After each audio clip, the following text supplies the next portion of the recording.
الشيطان الرجيم بسم الله الرحمن الرحيم ألف لام ميم ذلك الكتاب لا ريب فيه هدى للمتقين الذين يؤمنون بالغيب ويقيمون الصلاة ومما رزقناهم ينفقون والذين يؤمنون بما أنزل إليك وما أنزل من قبلك وبالآخرة هم يوقنون أولئك على هدى من ربهم وأولئك هم المفلحون صدق الله العظيم.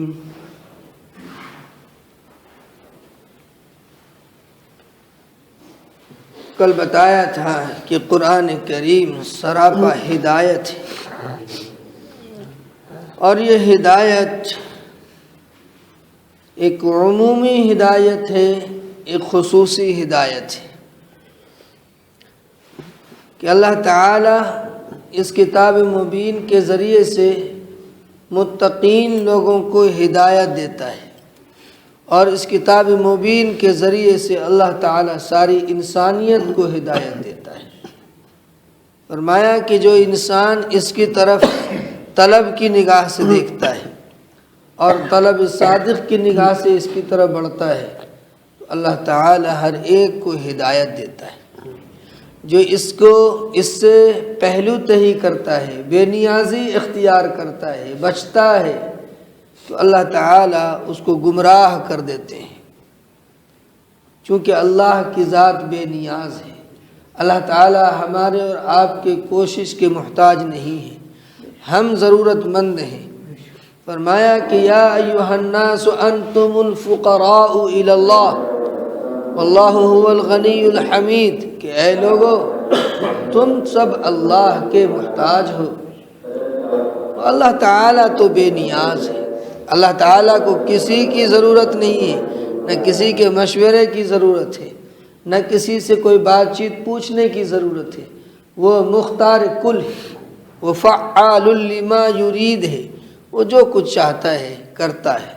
یفعل اللہ ما یشاء ہے، وہ جو چاہتا ہے کرتا ہے، کوئی اس کو روک نہیں سکتا ہے، کوئی اس کو ٹوک نہیں سکتا۔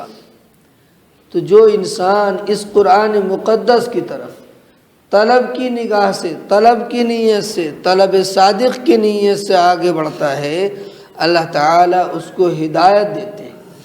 فرمایا کہ یہ کتاب الف لام میم، اس کا ترجمہ مفسرین مترجمین نے لکھا ہے کہ اس کی مراد اللہ تعالیٰ کو پتہ ہے۔ اس کو حروف مقطعات کہتے ہیں، یعنی کٹے ہوئے حروف۔ حروف مقطعات کی بڑی فضیلتیں آئی ہیں، آپ نے دیکھا ہوگا بعض دکانوں میں، بعض مکانوں میں یہ حروف لکھے ہوئے ہوتے ہیں۔ کل 29 صورتوں میں یہ حروف مقطعات کو اللہ تعالی نے ابتدا سے شروع کیا ہے، ان الفاظ سے شروع کیا ہے، جیسے حامیم، عین سین قاف، کاف ہا یا عین صاد، طٰہٰ یاسین قاف نون طاسیم میم۔ اس طرح کی الفاظ سے اللہ تعالیٰ نے بعض صورتوں کی ابتدا کی ہے۔ وہ اللہ تعالیٰ اس کی کیا مراد لیتے ہیں وہ اللہ کو پتہ ہے۔ بتایا ذالک الکتاب لا ریب فیہ، یہ کتاب جس کو ہم پڑھتے ہیں، دیکھتے ہیں، سنتے ہیں، سمجھتے ہیں، اس میں شک نہیں ہے، کوئی شک و شبہ نہیں۔ لا ریب فیہ، اس میں شک و شبہ نہیں ہے، یہ شک و شبہ سے بالا تر کتاب ہے، ایک انسان کتاب لکھتا ہے، اس میں شبہ ہے، چونکہ انسان کا دماغ بعض وقت کام نہیں کرتا۔ ایک اللہ کی کتاب ہے، اس میں کوئی شبہ نہیں ہے۔ ھدی للمتقین، یہ ہدایت ہے متقیوں کے لیے۔ مفسرین لکھتے ہیں کہ متقیوں کے لیے خصوصی ہدایت ہے۔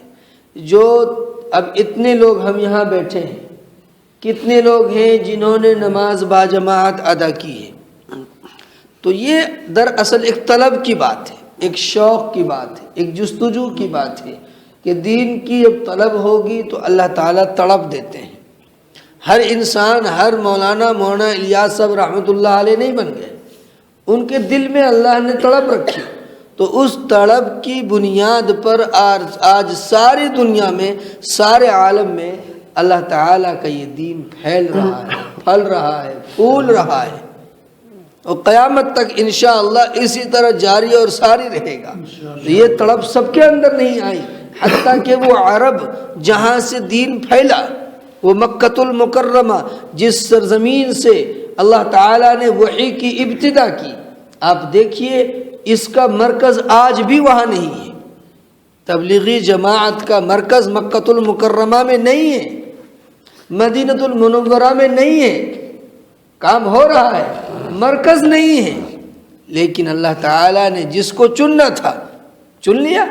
کہ ایک ہندوستان سے ایک دبلے پتلے انسان کو اللہ نے چن لیا اور ان کے دل میں تڑپ ڈال دی کہ اللہ کا دین مٹ رہا ہے، اللہ کے نبی کی سنت مٹ رہی ہے، گھروں سے دھکے مار مار کے سنتوں کو نکالا جا رہا ہے، تو اللہ نے دل میں تڑپ ڈالی۔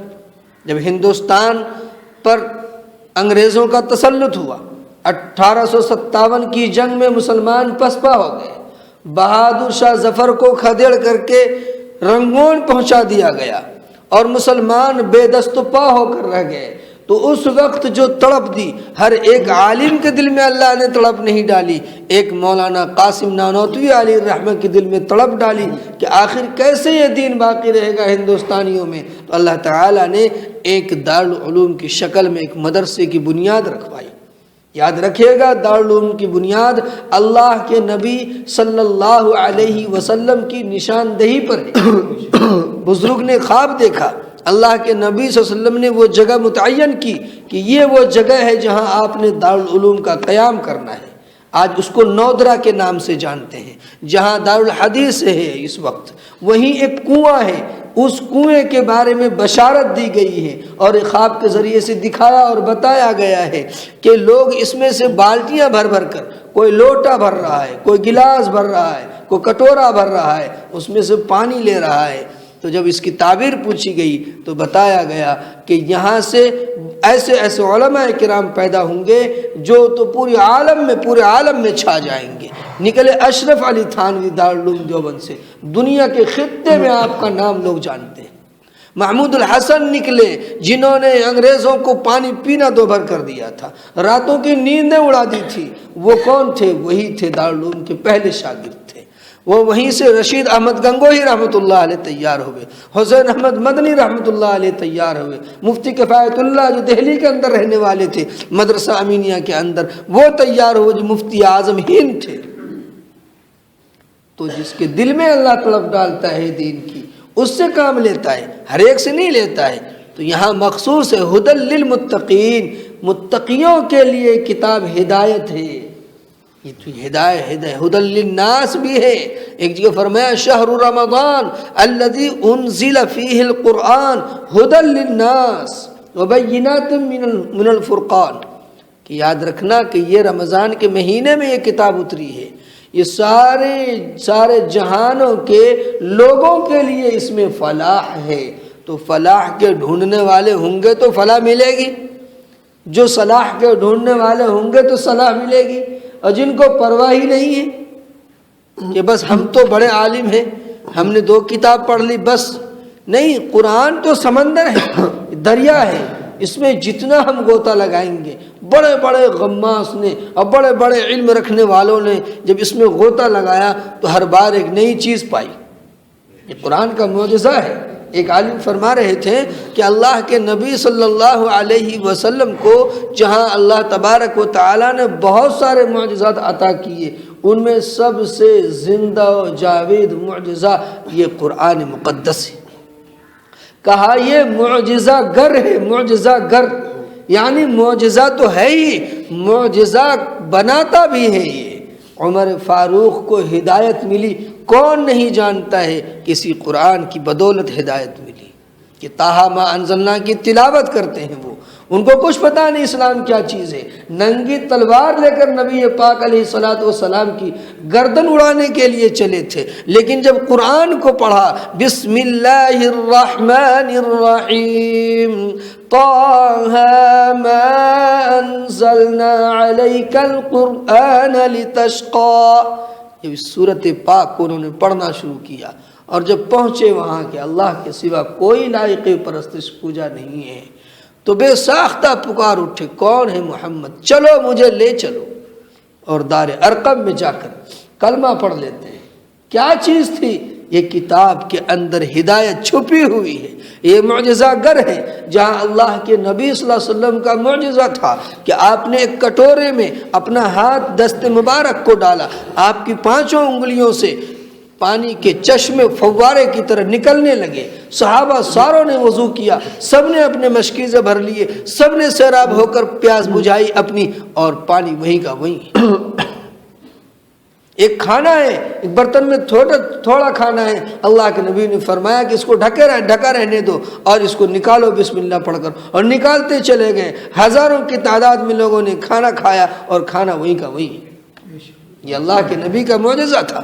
اللہ کے نبی صلی اللہ علیہ وسلم سے ابو جہل نے کہا تو کیسا نبی ہے، تیری گواہی کون دیتا ہے؟ آپ نے فرمایا میری گواہی مجھ سے کیا پوچھتا ہے تو؟ آپ نے ہاتھ میں کنکریاں لی، آپ نے کہا کنکریوں سے، اے کنکریاں بتا میں کون ہوں؟ تو وہ کنکریوں سے آواز آتی ہے، اشہد انک محمد الرسول اللہ، آپ تو اللہ کے رسول صلی اللہ علیہ وسلم ہیں۔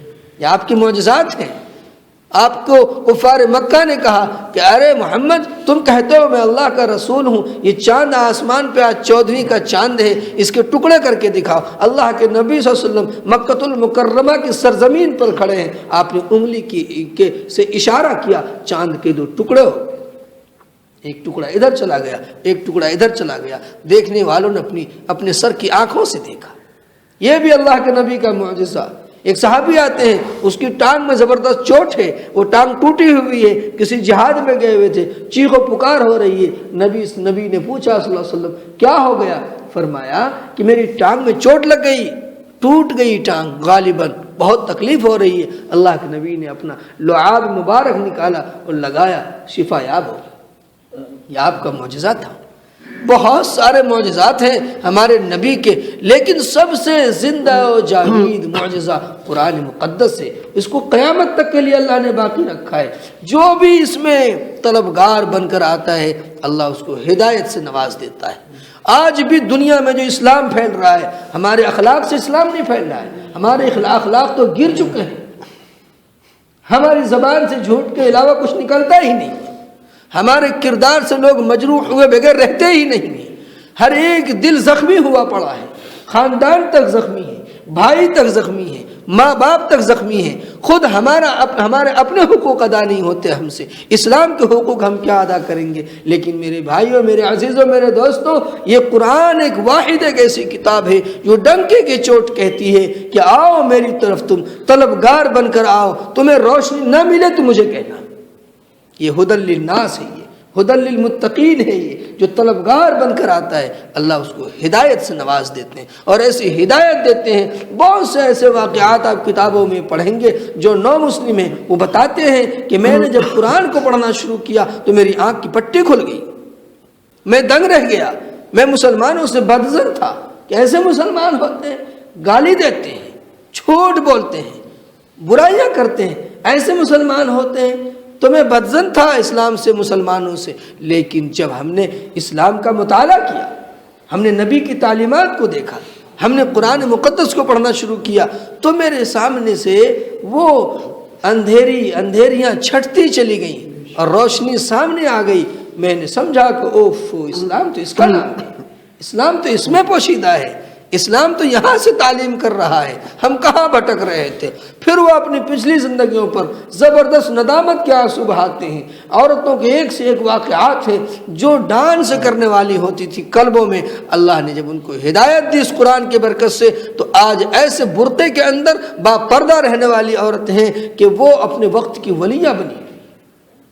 ایک صاحب نے بتایا کہ ایک ڈانسر، ایک عورت لڑکی تھی نوجوان، جس کے جسم پر صرف آدھا میٹر کپڑا تھا، یعنی اس کا کلیجہ چھپا ہوا تھا، اس کی شرمگاہ چھپی ہوئی تھی۔ مولانا طارق جمیل صاحب کی خدمت میں اس کو کسی نے پیش کیا تو اس کیفیت میں کیسے حضرت ان کو دیکھتے؟ تو آپ کی نگاہیں نیچی تھی، آپ نے صرف یہ فرمایا کہ بیٹی کیا حال ہے؟ ایک بول نے اس لڑکی کی زندگی کو تبدیل کر دیا۔ ہم ہوتے جھڑک دیتے، ویسے تاکہ جھانکی ہم کرتے ہیں، جب یہاں اصلاح کا موقع آتا ہے تو ہم اپنے آپ کو بزرگ ثابت کرنے لگتے ہیں۔ حضرت نے فرمایا بیٹی کیا حال ہے؟ اس ورڈ نے اس کے دل کے کلیجے کو پھاڑ دیا کہ اسلام میں ایسے برہنہ لڑکی سے بھی اور ایسے پیار سے گفتگو، اور اپنے وقت کی بہت بڑی اللہ والی بنی وہ۔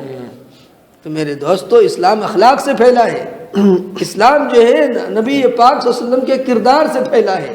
اللہ کے نبی صلی اللہ علیہ وسلم جب فتح مکہ کے بعد مکۃ المکرمہ میں تشریف لاتے ہیں، پوری حکومت ہے آپ کے ہاتھ میں، اور وہ بڑے بڑے سردار آپ کے قدموں میں پڑے ہوئے۔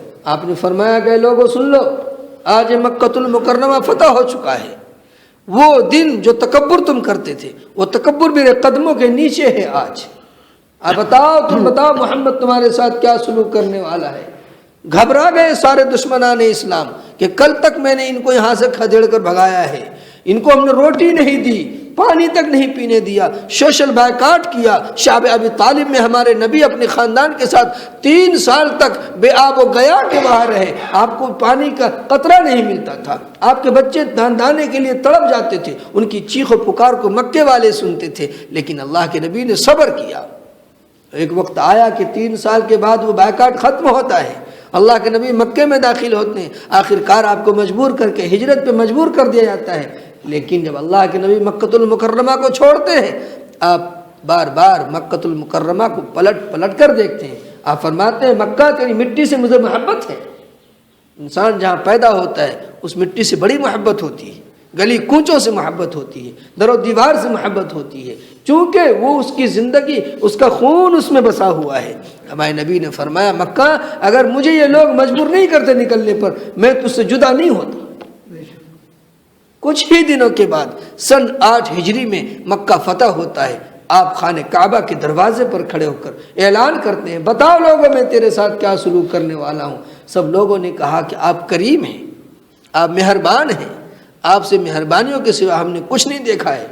آپ نے اعلان کر دیا لا تثریب علیکم اليوم اذهبوا فانتم الطلقاء، کسی کے اوپر آج کوئی زیادتی نہیں ہوگی، کوئی بدلہ نہیں لیا جائے گا، جاؤ تم سب کے سب آزاد ہو۔ کیا اس اخلاق سے اسلام نہیں پھیلے گا؟ کون کہتا ہے اسلام تلوار سے پھیلا ہے؟ سراسر جھوٹ بولتا ہے وہ جو کہتا ہے کہ اسلام تلوار سے پھیلا ہے۔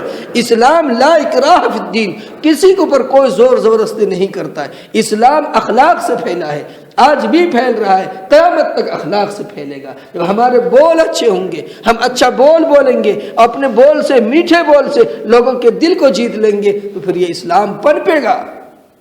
تو اسلام لوگ مجبور ہوں گے اسلام کی آغوش میں آنے کے لیے۔ آج ہمارے اخلاق و کردار ہی لوگوں کے لیے رکاوٹ بنے ہوئے ہیں جو اسلام میں داخل نہیں ہوتے۔ یہ تبدیلی مذہب کا کیا سلسلہ چل رہا ہے ہمارے ہندوستان میں؟ یہ تبدیلی مذہب کا سلسلہ یہ جو چل رہا ہے یہ دراصل ایک سیاست ہے، اس کے پیچھے بہت بڑا راز ہے۔ یہ تبدیلی مذہب میں کوئی مسلمان ہندو نہیں ہو سکتا ہے، کسی حال میں نہیں ہو سکتا ہے۔ جس نے اللہ کے در کا مزہ چکھ لیا ہو وہ ہزاروں در پر جانے کے لیے راضی کبھی نہیں ہو سکتا ہے۔ جو تبدیلی مذہب کے شکار ہو رہے ہیں وہ مسلمان نہیں ہے۔ اس لیے اسلام میں جو اسلام سے پھر جاتا ہے اس کی سزا گردن کاٹنا ہے، گردن اڑا دو جو مرتد ہو گیا ہے۔ میرے دوستو، ہمارے اخلاق سے اسلام پھیلے گا، ہمارے کردار سے۔ قرآن بھی کہتا ہے یا ایھا الناس آمنوا اتقوا یا ایھا الذین آمنوا اتقوا اللہ وقولوا قولا سدیدا، تم لوگوں سے بات چیت کرو، نرم لہجے میں بات چیت کرو۔ میرے نبی کا لہجہ نہیں دیکھا، کتنا میٹھا لہجہ، ہمارے نبی جب بولتے پھول جھڑتا، لوگ عاشق ہو جاتے۔ پھر آپ کی خوبصورتی، آپ کے ہونٹ، آپ کی ناک، آپ کا چہرہ، آپ کا بول، دشمن سے دشمن بھی آتا آپ کے ایک بول پر رام ہو جاتا، ملائم ہو جاتا۔ ہائے ہائے کیسے، اسی لیے تو لوگ بھاگتے تھے، کانوں میں انگلیاں ٹھوس کے بھاگتے تھے، محمد کی بات نہ سنو، جادوگر ہے، جو سنتا ہے وہ اسیر ہو کر رہ جاتا ہے، قیدی بن کر رہ جاتا ہے۔ حالانکہ میرے نبی اور جادو کا کیا تعلق، اللہ نے تاثیر رکھی تھی ہمارے نبی کی زبان میں۔ ہمارے نبی نے خود فرمایا کہ انسان کا بول، انسان کا اچھا بول، ان من البیان لسحر، انسان جب اچھی باتیں کرتا ہے اس میں جادو کا اثر ہوتا ہے، لوگ اس کو جادو کی طرح اس کے گرویدہ ہو جاتے ہیں۔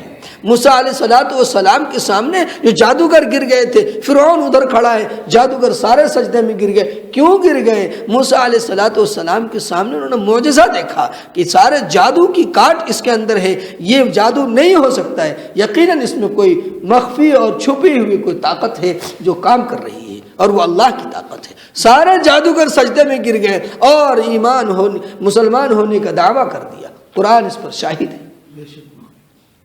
یہ قرآن معجزہ بھی ہے، معجزہ گر بھی ہے۔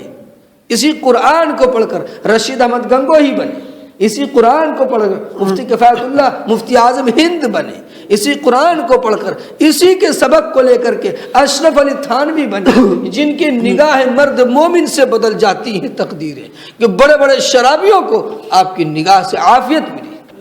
یہ جگر مراد آبادی بہت بڑا شرابی تھا اور ہر وقت شراب کی نشہ میں بالکل دھت رہتا تھا، لیکن جب اللہ نے توفیق ہدایت دی اور ہمارے اشرف علی تھانوی کی خانقاہ میں پہنچے تو آپ کی ایک نگاہ نے زندگی بدل دی، اور پھر وہ جگر مراد آبادی ایسے ہوئے کہ ان کے چہرے پہ داڑھی آ گئی۔ کہا حضرت میرے لیے 3 دعا کر دیجئے، ایک تو یہ دعا کیجئے کہ میری شراب چھوٹ جائے، ایک دعا کیجئے کہ مجھے ہدایت مل جائے، ایک دعا کیجئے کہ مجھے حج نصیب ہو جائے۔ جب جگر مراد آبادی رحمت اللہ علیہ جب پہنچے مکۃ المکرمہ میں حج کرنے کے لیے، پہلے جو پانی کا جہاز کا سلسلہ تھا مہینوں سفر ہوتا، تو شیشہ دیکھنے کا اتفاق نہیں ہوا۔ جب وہاں سے واپس ہوئے بمبے، انہوں نے جب شیشہ دیکھا تو داڑھی ماشاءاللہ اچھی خاصی بڑی ہو گئی تھی، چونکہ توبہ کر لی تھی حضرت رحمت اللہ علیہ کے ہاتھ پر۔ تو شعر پڑھا کہ چلو دیکھ آئیں تماشا جگر کا، کہ جب میں پہنچوں گا اپنے در پہ لکھنؤ یا مراد آباد جہاں کا میں ہوں، لوگ مجھے دیکھیں گے، کہیں گے اس کو کیا ہو گیا، کل تک تو یہ نالیوں میں پڑا رہتا تھا، آج کیا ہو گیا، اس کے چہرے پہ نور کہاں سے آ گیا۔ تو شعر پڑھا اپنے ہی اوپر کہ لوگ کہیں گے چلو دیکھ آئیں تماشا جگر کا، سنا ہے وہ کافر مسلمان ہوگا۔ تو ہمارے بزرگوں کے نگاہ کی برکت سے بڑے بڑے شرابیوں کبابیوں نے توبہ کی ہے۔ وہ کہاں سے بزرگ بنے؟ یہ قرآن ہی کی دین ہے، یہ قرآن ہی کی بدولت ہے کہ ہدی للمتقین ہے وہ، کہ ہدی للمتقین، متقیوں کی ہدایت کے لیے جہاں یہ قرآن ہے وہیں ہدی للناس بھی یہ قرآن ہے۔ جو بھی طلب صادق لے کر آئے گا اللہ اس کو اس میں سے حصہ دے گا۔ الذين يؤمنون بالغیب ويقيمون الصلاة، کون ہیں وہ لوگ؟ متقین کی علامت اللہ بتلاتے ہیں۔ الذين يؤمنون بالغیب، وہ لوگ ہیں متقین جو بنا دیکھے چیزوں پر ایمان رکھتے ہیں۔ یؤمنون، ایمان رکھتے ہیں، تصدیق کرتے ہیں۔ کیا تصدیق کرتے ہیں؟ بالغیب، اللہ نے فرمایا کہ جہنم ہے، یس، کوئی قیل قال نہیں سر سید کی طرح کہ جنت ہے تو ہے۔ نبی نے فرمایا مر کر اٹھنا ہے تو اٹھنا ہے، اسی کا نام تو ایمان ہے۔ جہاں اجمال ہے آمنت باللہ کما ہوا باسمائہ وصفاتہ وقبلت جمیع احکامہ، کہ اللہ جمیع صفات پر ایمان لاتا ہوں، میں اقرار کرتا ہوں کہ آپ کی ذات واحد ہے، اور دل سے تصدیق کرتا ہوں، میرا دل بھی تصدیق کرتا ہے اور ایک جگہ فرمایا ایمان مفصل آمنت باللہ و ملائکتہ و کتبہ و رسلہ والیوم الآخر والقدر خیرہ و شرہ من اللہ تعالی والبعث بعد الموت۔ یہ پورا ایمان ہے۔ ایمان کے 3 جز ہیں، ایک توحید ہے، توحید ہے کہ اللہ کے سوا کوئی نہیں ہے، ایک رسالت ہے کہ اللہ کے نبی صلی اللہ علیہ وسلم یہ اللہ کے نبی اور نبی آخر الزماں ہے، آپ کے بعد کوئی نبی نہیں۔ یہ بھی یقین رکھیے گا، صرف کلمہ پڑھنے سے بات نہیں بنتی، کلمے کے مفہوم کو ہمیشہ ذہن میں رکھیے۔ جہاں ہم یہ تصور کرتے ہیں کہ اللہ کے سوا کوئی معبود نہیں ہے، ہمارا یقین کامل ہے مسلمانوں کا، ایسے محمد صلی اللہ علیہ وسلم کے بعد کوئی نبی نہیں ہے، نبوت کا سلسلہ بند ہو چکا ہے، اب کوئی نبی نہیں ہے۔ میرے اور آپ کے نبی محمد صلی اللہ علیہ وسلم آخری نبی ہیں۔ 1,24,000 انبیاء کا سلسلہ ہمارے نبی پر آ کر بند ہو جاتا ہے، ختم ہو جاتا ہے۔ فرمایا کہ وہ کتبی ہی، یہ کتاب جو موجود ہے اس پر بھی ہمارا ایمان ہے، یہ اللہ کی طرف سے نازل کردہ کتاب ہے۔ جو کتابیں پہلے اتاری گئی ہیں، تورات ہے، انجیل ہے، زبور ہے، ان پر بھی ہمارا ایمان ہے۔ جو صحائف آسمانیہ ہیں، جو آسمان سے صحیفے اتارے گئے، وہ بھی اللہ کی طرف سے نازل کردہ ہیں، جس کا ذکر قرآن میں ہے، صحف ابراہیم و موسیٰ، اور جس کا علم ہمیں نہیں ہے لیکن اللہ نے اتارا ہے، تو ہم اس کلام کے اوپر بھی یقین کرتے ہیں۔ وَرُسُلِهِ، ہمارے نبی تو ہمارے نبی ہیں ہی، ان کے علاوہ جتنے بھی 1,23,000 اور جتنے تعداد میں انبیاء دنیا میں تشریف لائے، ان انبیاء کے اوپر بھی ہم ایمان رکھتے ہیں۔ یہ عجیب بات اللہ تعالیٰ نے اسی صورت میں رکھی ہے کہ ایمان مجمل کو یہاں ذکر کر دیا اللہ نے۔ اسی صورت کے آخر میں آمن الرسول بما انزل الیہ من ربہ والمؤمنون کل آمن باللہ وملائکتہ وکتبہ ورسلہ لا نفرق بین احد من رسولہ، کہ ایمان مفصل کو اس صورت کے آخر میں ذکر کر دیا۔ گویا اس صورت پاک میں ایمان کو مکمل کر دیا کہ ایمان کس کو کہتے ہیں۔ یؤمنون، بنا دیکھے چیزوں پر یقین رکھنے کا نام ایمان ہے۔ اللہ کو ہم نے نہیں دیکھا ہے لیکن یقین ہے کہ اللہ ہے ایک ذات جو دنیا کے نظام کو چلاتا ہے، جن کی زیارت ہوگی جنت میں اہل جنت کو انشاءاللہ۔ اور پھر کیا کرتے ہیں متقین؟ ایمان کے بعد سب سے پہلا درجہ کیا ہے؟ اسی سے غفلت ہو رہی ہے۔ وَيُقِيمُونَ الصَّلَاةَ، نماز کو قائم کرتے ہیں، پڑھتے نہیں، یصلون نہیں بلکہ قائم کرتے ہیں۔ قائم کرنے کو علماء نے لکھا ہے کہ نماز کے ارکان کو، اس کے واجبات کو، اس کے سنن کو، اس کے مستحبات کو، اس کے آداب کو، ہر چیز کو ملحوظ رکھتے ہوئے نماز کو پڑھتا ہے۔ یہ نماز کو قائم کرنا ہے،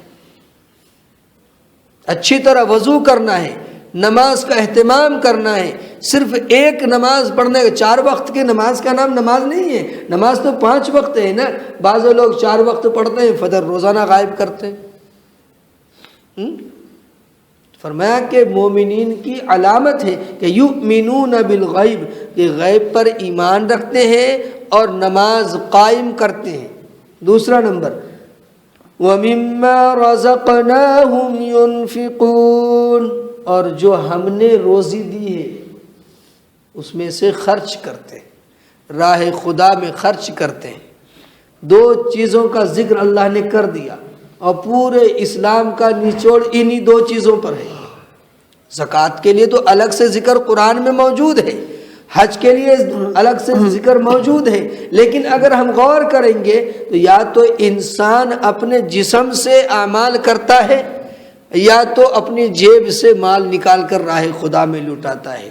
حج بھی تو جسم سے انسان کر رہا ہے، اس میں مال بھی خرچ ہو رہا ہے ساتھ ساتھ۔ زکوٰۃ ہے کہ اس سے مال نکل رہا ہے، مال کا میل نکل رہا ہے۔ فرمایا کہ 2 ہی شکل ہیں، یا تو انسان اپنے جسم سے اعمال کرے گا یا راہ خدا میں مال لٹائے گا۔ تو ان دونوں چیزوں کو اللہ نے یہاں ذکر کر دیا اختصار کے ساتھ۔ فرمایا کہ یؤمنون بالغیب، جو متقین لوگ ہیں وہ کیا کرتے ہیں؟ وہ آخرت پر ایمان رکھتے ہیں، غیب پر ایمان رکھتے ہیں، بن دیکھی چیزوں پر ایمان رکھتے ہیں، جس کی تصدیق ہمارے نبی نے کر دی، جن باتوں کو ہمارے نبی نے بتا دیا صلی اللہ علیہ وسلم، ان باتوں پر یقین کر لیتے ہیں۔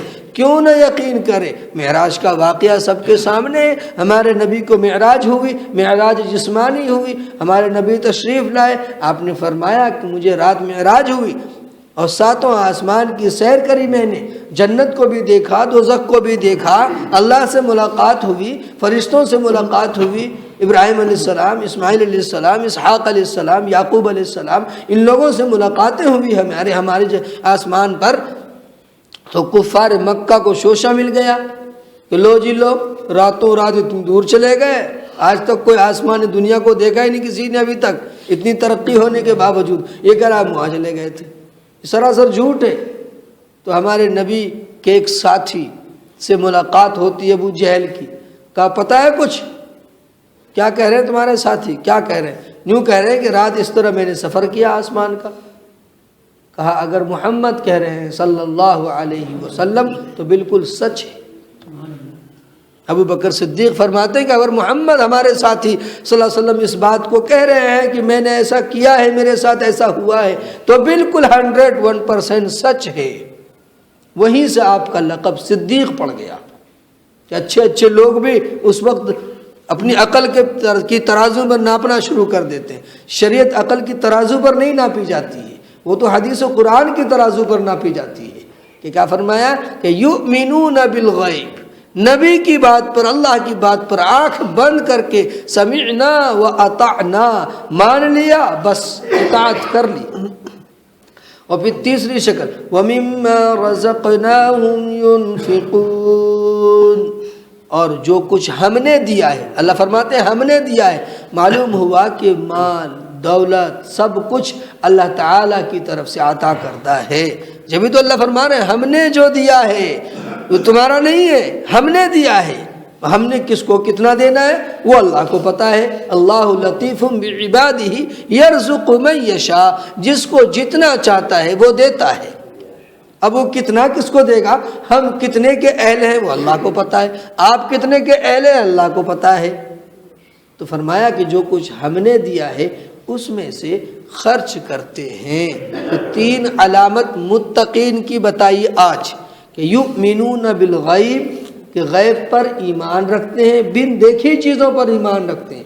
نمبر 2، نماز پابندی سے آداب کی رعایت کرتے ہوئے، ہر چیز کو سمجھتے ہوئے نماز کو ادا کرتے ہیں۔ نمبر 3، جو کچھ اللہ نے دیا ہے اس میں سے خرچ کرتے ہیں۔ یہ تین علامات یہ متقیوں کی اللہ تعالیٰ نے اس ایک آیت کے اندر بیان فرمائی۔ نچلی اور بھی ایک آیت ہے، 2 آیتیں اور ہیں جس میں اور بھی علامت بتائی جائے گی کہ متقین لوگ کیسے ہوتے ہیں۔ جب ہم دھیان سے سنیں گے تو انشاءاللہ ہمیں یہ چھوٹی سی چیز سننے کے بعد پھر ہمیں کیا ملے گا، یعنی یہ ایمان، یقین، غیب، قیامت، آخرت، یہ ایمان کو اللہ پہلے مضبوط کر رہا ہے۔ جب ایمان دل میں سرایت کر جائے گا تو اعمال پر کھڑا ہونا آسان ہو جاتا ہے۔ جب کسی چیز کی حقیقت معلوم ہو جاتی ہے تو اس کی طلب بھی آسان ہو جاتی ہے، اور جب اس چیز کی حقیقت معلوم نہیں ہوتی تو طلب مشکل رہتی ہے۔ اس لیے ہم جب طلب صادق کے ساتھ بیٹھیں گے تو ہمیں روز کچھ نہ کچھ انشاءاللہ ہمیں ملے گا۔ اللہ تعالی ہمیں عمل کی توفیق عطا فرمائے۔ ارکان نماز بتا رہا تھا، یعنی نیت باندھنے کے بعد ہم کیا کرتے ہیں، تو اس میں کیا ارکان ہیں، شرائط یعنی فرائض کیا ہے۔ نمبر 1 ہے تکبیر تحریمہ کہنا، اللہ اکبر کہہ کر جو ہم ہاتھ باندھتے ناف کے نیچے 1۔ نمبر 2 قیام یعنی سیدھا کھڑا ہونا، اگر کوئی عذر نہیں ہے تو، اگر کھڑے نہیں ہو سکتے بیٹھ کے نماز پڑھیے، نہیں بیٹھ سکتے اشارے سے پڑھیے، شریعت میں آزادی ہے۔ نمبر 3 قراءت کرنا، قراءت کرنا یہ فرض ہے، قراءت پھر واجب ہے سورہ فاتحہ پڑھنا، اس کے ساتھ سورت ملانا، فرض جو ہے وہ قراءت کرنا ہے۔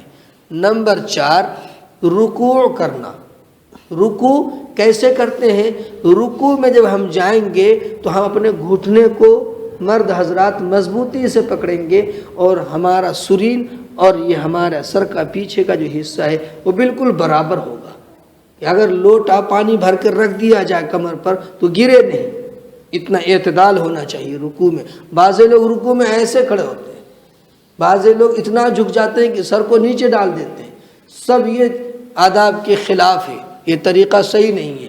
سیدھا رکوع ہونا چاہیے، بالکل ایک لیول کے اندر سے، چھت ایک لیول پہ ہوتی ہے۔ تو نمبر 4 رکوع کرنا، نمبر 1 تکبیر تحریمہ کہنا، اللہ اکبر کہتے ہوئے نیت باندھنا، نمبر 2 سیدھا کھڑا ہونا اگر کوئی عذر نہیں ہے تو، اپنی طرف سے خواہ تواضع کر کے اپنے سر کو ایسے کر کے نہیں، نارمل طریقے سے سجدے کی جگہ دیکھنی ہے بس۔ نمبر 3 قراءت کرنا، اور نمبر 4 رکوع کرنا۔ الحمدللہ رب العالمین والصلاة والسلام علی سید المرسلین وصحبہ اجمعین۔ ربنا ظلمنا انفسنا وان لم تغفر لنا وترحمنا لنکونن من الخاسرین۔ یا اللہ رحم کرم کا، عافیت کا معاملہ فرما، ہمارے بیٹھنے کو، کہنے سننے کو بے حد قبول فرما۔ اے اللہ مہربانیوں اور فضل کا معاملہ فرما، ہمارے پریشان حال بھائیوں کی پریشانیوں کو دور فرما۔ بہت سے لوگ بیمار ہیں، دعاؤں کے لیے کہتے ہیں یا وہ امید رکھتے ہیں، اللہ ہمارے تمام بیماروں کو شفاء کلی نصیب فرما۔ اے اللہ جو بے اولاد ہیں ان کو اولاد صالح عطا فرما، جو جس لائن سے پریشان ہیں ان کی ہر پریشانیوں کو دور فرما۔ اے اللہ گھریلو گھر کے اندر بھی عافیت نصیب فرما، صحت میں عافیت نصیب فرما، کاروبار میں خیر و برکت نازل فرما۔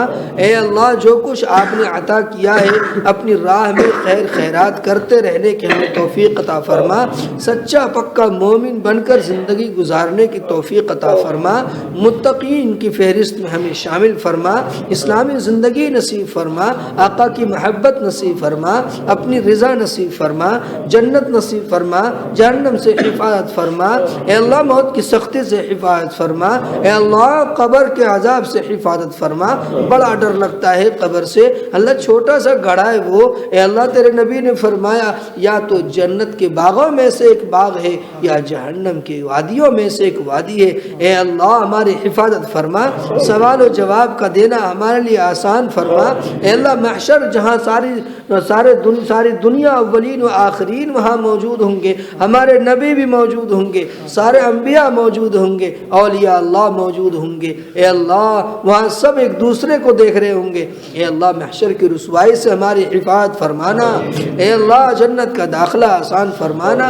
اے اللہ ہمیں اپنے بڑوں کی قدردانی کی توفیق عطا فرما، خصوصاً ماں باپ کی عزت کرنے کی توفیق عطا فرما، ان کو محبت کی نگاہ سے دیکھنے کی توفیق عطا فرما، ان کی خدمت کر کے جنت حاصل کرنے کی توفیق عطا فرما۔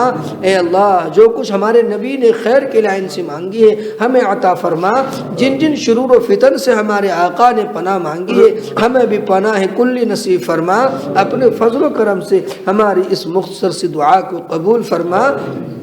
رب اجعلني مقيم الصلاة ومن ذريتي ربنا وتقبل دعاء ربنا اغفر لي ولوالدي وللمؤمنين يوم يقوم الحساب وصلى الله تعالى على خير خلقه محمد وآله وأصحابه وأزواجه وذرياته وأهل بيته وعلماء أمته أجمعين برحمتك يا أرحم